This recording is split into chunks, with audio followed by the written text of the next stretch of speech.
For years, Mexico and the US have worked together on trade, border security, and immigration. The two countries share one of the busiest borders in the world. Every day, thousands of people they cross legally for work, business, family. But immigration has always remained one of the most sensitive issues between the two neighbors. And now that issue has become even more serious. Well, the Mexican government has announced that it will ask the American prosecutors to launch criminal investigation into the deaths of Mexican citizens during the US immigration enforcement operation. According to the Mexican president, Claudia Sheinbaum, our government can no longer ignore the deaths of its citizens and has decided to pursue legal action while continuing diplomatic relationship with Washington. Now here's why this decision is attracting global attention. Usually, countries raise such issues through diplomatic discussion. They send official protest. They hold meeting, they demand the explanation, but Mexico says it now wants to go a step further.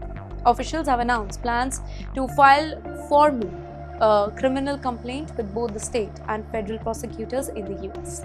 In fact, they also plan to pursue legal action against private companies that operate immigration detention center.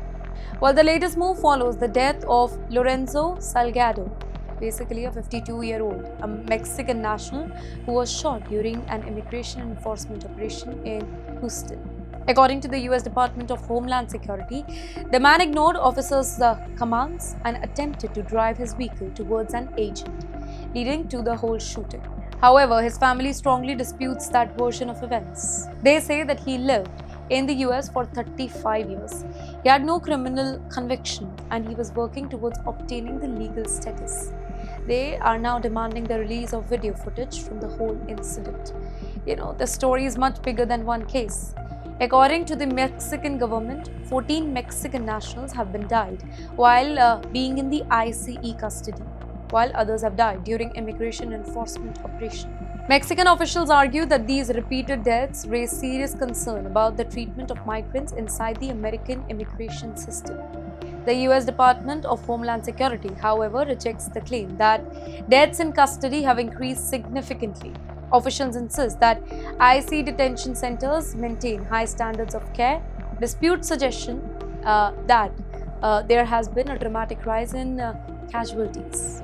Now think about how bigger the picture is. Immigration is no longer just a domestic political issue. It is becoming an international diplomatic issue. Every enforcement action, every detention, every death, it can affect relationship between both the nations. And that is why governments around the globe are watching this dispute very, very carefully. Because immigration today, it is no longer only about borders, right? It's about diplomacy, it's about human rights, and it is about international law. And yes, while Mexico is challenging the US over immigration, another issue is quietly worrying thousands of Indians who are living in America. This time, the threat is not at the border, but this time the threat is on phone.